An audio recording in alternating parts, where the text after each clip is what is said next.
Call to order. Finance Committee meeting. Roll call. Should we wait for Monahan? No, He's on BGB. okay.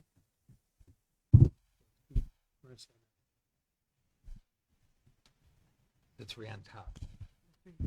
There you go. Okay.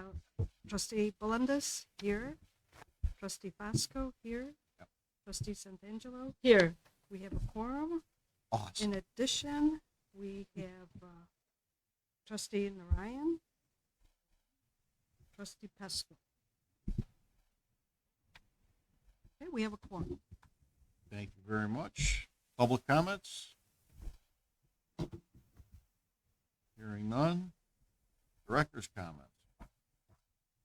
Well, I put a package together, as you could see, and it's going to focus on the first part is the 2025-26 budget meeting calendar, as you'll see on the first sheet. The second is a kickoff budget meeting outline, which we're going to be following tonight. The third is comments on strategy to present additional budgets. What's important here is that our budget, we don't have any reserve. So when we go ask for money, we're going to have to be asking for more than the normal amount. So there's a strategy that I used last time because, we have to convince them and give them enough facts on what we're spending. We need an additional dollar. And you know what? That should be done all the time anyway, depending on, right now, legally, you go up 4.99%, whatever. But still, I still think you got to validate what monies that you're asking for by the taxpayer. Another important paper that I did was measuring success, how metrics and KPI drive excellence. And a lot of the comparative analysis that I'm going to be using with the village board is how we compare to ourselves and how do we compare against other libraries. A lot of the programming ones prior, we compared them to the prior administration. Now we're comparing to ourselves. I'm going to pass out an analysis that you could see how it compares, Oh, thanks. how we compare against ourselves. Okay, and there's charts included in the book that will get a little bit more in detail. And another portion, you're going to see a comparative analysis of us compared to the three libraries that have almost identical demographics. And then I have a 2025-26 staff roadmap. And then I ended with, gave you just show you the impact of what we're paying in benefits and medical insurance and so forth. This meeting is set up to be at a high level, meaning that, if you realize payroll is somewhere between 60 and 68% of our total budget. This is out of the equation. What we'll discuss today are our headcount needs. And right now, within what I'm thinking of and which we'll discuss is that I see the additional of 2 full-time librarian headcount to man the makerspace. When we finalize building that we're going to need headcount to maintain that. And that'll be the increased dollars that we present to the village board. All right. Next month, we'll get into more of the line items. But for now, we're keeping it up. And if you go to kind of go through some of the high levels, we're not exactly going up a lot in. Let's start what I wanted to do, the budget meeting calendar. So we're going to meet next month at 7 p.m. and then the March and April timeframe. Hopefully, I can meet with the village, with President Pesco before February 3rd. We will try our best to give our first draft review with them. The kickoff. Now, the objective today is to outline the purpose of the meeting and set expectations. So I did the calendar, and now the meeting agenda, and then the objectives. I want to make sure that we can substantiate every single penny that we're asking the village. This is not a math exercise done at most libraries, adding 4.99% to every line item. Current run rates sometimes run more and less than what the budget item is, and there could be some adjustment on line items, which we'll review next month with explanations.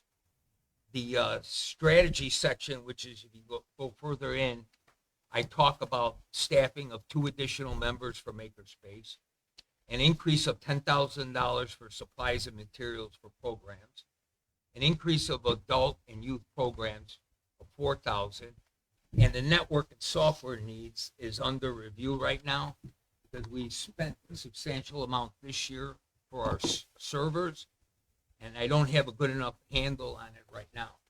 I don't have an handle. The village hasn't released me any numbers of what our medical insurance is going to go up. But I anticipate last year went up 18%. This year, I'm just for budget purposes, I put in 10%. I am still looking over the needs of each department headcount wise, but I'm confident the 2 for Makerspace will be sufficient. And I expect that, I think what we're going to end up doing with that is that we're going to start the programs prior to us building the lab. Okay, so we should be able to do some of the programs. I did give you an outline of some of the correspondence, what some of the programs are. The important things with my presentation to the board, to the village board, is to highlight the community benefits, propose specific uses for the additional funding, and I think we'll have no problem. And we make sure that we align with the village goals. You know, and I will show them charts. Usually I'm the last person to go on before lunch. So, but we do our long review with the village manager and the mayor.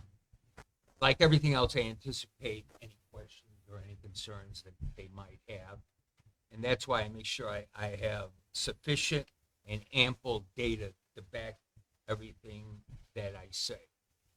And then I want to share an offer of a vision for the future of the library. What are their expectations? What our expectations are as a board? I mean, we've improved the building outside with the lighting the past year. We've improved the lighting in this building. We spent over $30,000 in LED lighting. Now you can see in between the aisles to offset when the shelving units were moved to be opposite of the lighting fixture. Some years back, they moved them. So it was hard to see. We replaced it with LED lighting. You can see that the public desk areas are new and modern. Those are all used furniture, as I've been stating before. And the service desk, again, was minimum cost. It's a used service desk for us. So we saved a substantial amount of money that we could put towards the build out of space. What I envision down here, and I have high level calculations, but I'm actually waiting back from a few contractors, is my initial idea was to build a wall that extends from the Corbell room across and separate it into 3 rooms. One would be the makerspace, one could possibly be a lab, and another could possibly be a teen room or another conference area. The rooms would be separated by a folding wall, so if we have a larger gathering, we can open up the walls.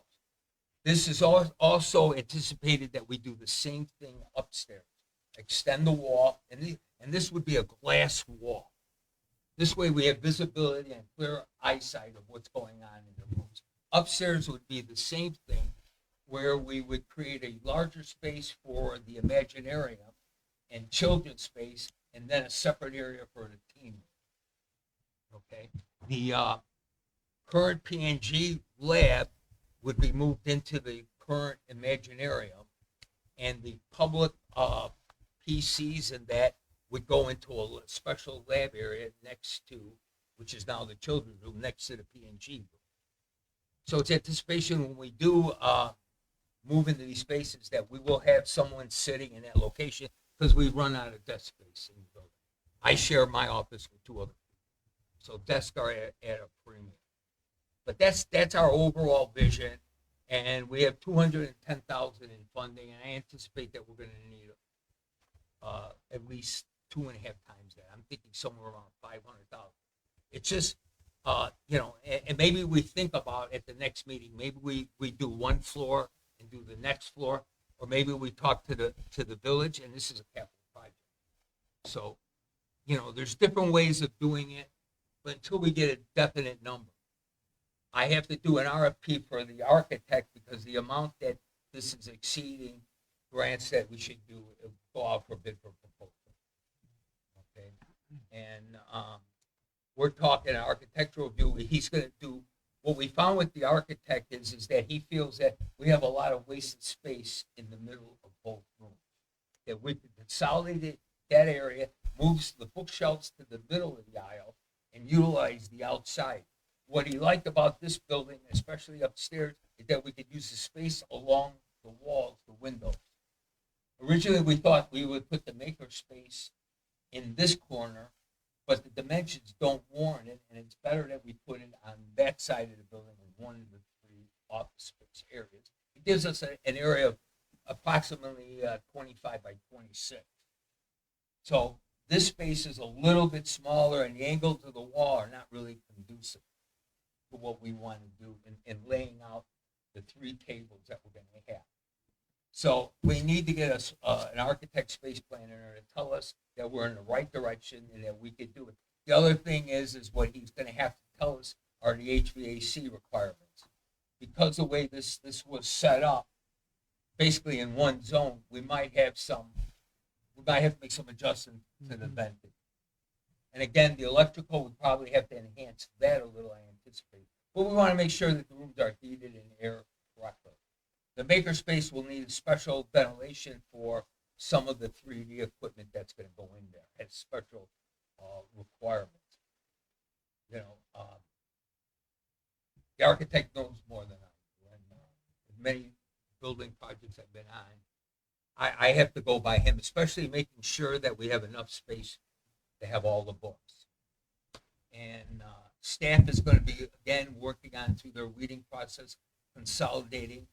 And then the other important thing about this whole thing that we're going to need to gather is the information from circulation is how many books are being checked out. I know we bought 6,000 books last year. How many books are taken out by Elmwood Park? How many outside of Elmwood Park? How many books we get from other libraries? We have to look at that data so to make sure that we don't underestimate our shelving space. What's the direction? How many more books do we need? And right now, it looks like we could use enhancements in the fiction section. Right now, we've expanded a lot in the cultural books for Polish, Ukrainian, and Hispanic. So our collection has increased there. So on our overall budget, the majority of the increase will be tied into salaries and the medical insurance, because that's going to go up considerably. There's not much we can do there, but I think the village will see the data of the increases year over year in the programs, but I will have to stress that we can only go so much. We've shown 68% increases. We're going to show 50 something.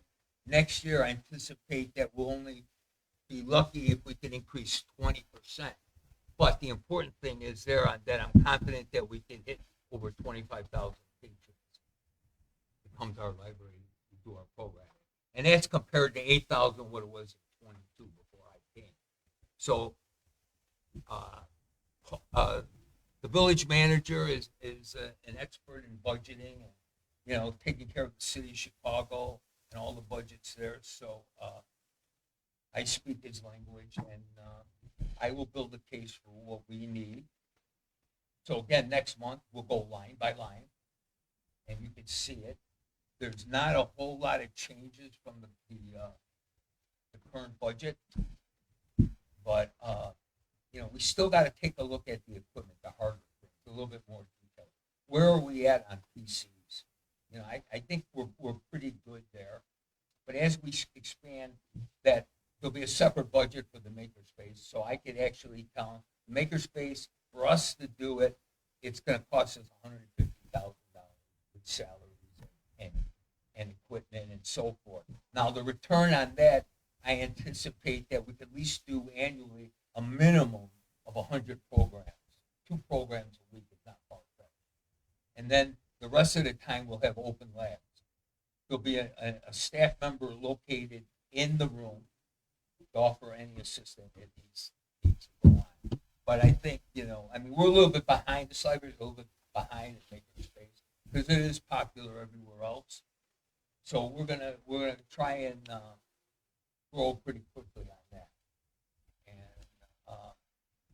I think you should see some good results. We've seen good results in our community programming, our cultural programs. So I think it'll be pretty well consistent going forward. We are now locked down more community involvement with programming with the village. We're getting on the books a finalized date with the rest of the village on our touch truck. We're going to be involved in the car show. We're helping assistance with them. We help them with the lighting of the Christmas tree. So we have pretty good synergy now. The Public Works Department is going to take care of the snow and ice for me out in front. In the spring, they're going to take care of the gardening. We're creating a new area in front of the building where currently I moved up the picnic bench so no car runs through it a third time. And one of the good things is we got together with the garden club and we got a few programs coming up jointly with them. And I think the community will like it. And then our staff is working on new programs all the time. But the costs, I don't, believe it or not, other than the payroll and that, I don't see costs going up more than $100,000. So that's the good news. The hard news is we have to decide what we want to do with the building. We will want to continue as is using this room and limit ourselves and limit the community to use this room. But I suggest that we got to move forward. Our building's over 20 years old. And, you know, one of the things I told you during my interview and through beginning meetings, it's easy for me to tell you what's happening now, today. But in my background, I got to be able to tell you what's happening next year and the year after. And 3 years. So far, I've been correct on the expansion of the programs and the involvement of the community. Now the question is how much more can we do? I'm interested in seeing the data for our programming data. Who's attending our programs? What's the percentage of Elmwood Park residents to outside Elmwood Park residents? Just so we have an idea. It doesn't really matter, but it's a point of how does our community, what's the community involvement in the library? We know on the surveys we rank pretty high. The residents have given me great feedback on what they've seen in this room. They just like the idea of how we move that table back where it is. I am not inventing anything new here. I am bringing things back the way it was 10 years ago. That's all I'm doing. And we're enhancing things that should have been enhanced over the last 10 years. So that's about it in a nutshell. Do you have any questions or anything? No. Anything you'd like to see? Pretty much covered it all. Any other committee members have any questions? No, I don't. No, very thorough. Thank you. Thank you, Michael. Well, it's gonna- Unfinished business. Couple action items there. Approval of the July 2024 Finance Committee minutes. I'll make a We have a motion. motion. I'll make a motion. I'll second. Call the roll.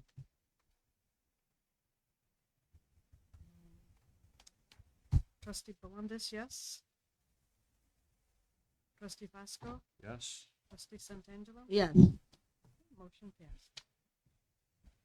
And then B, you had the preliminary budget review meeting.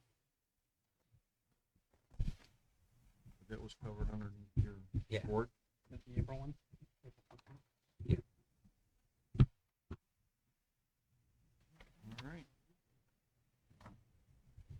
All right. Any new business? None? Adjournment. Motion to adjourn. I'll make the motion. I'll second. So move. Meeting adjourned. Next meeting, February 3rd, 2024.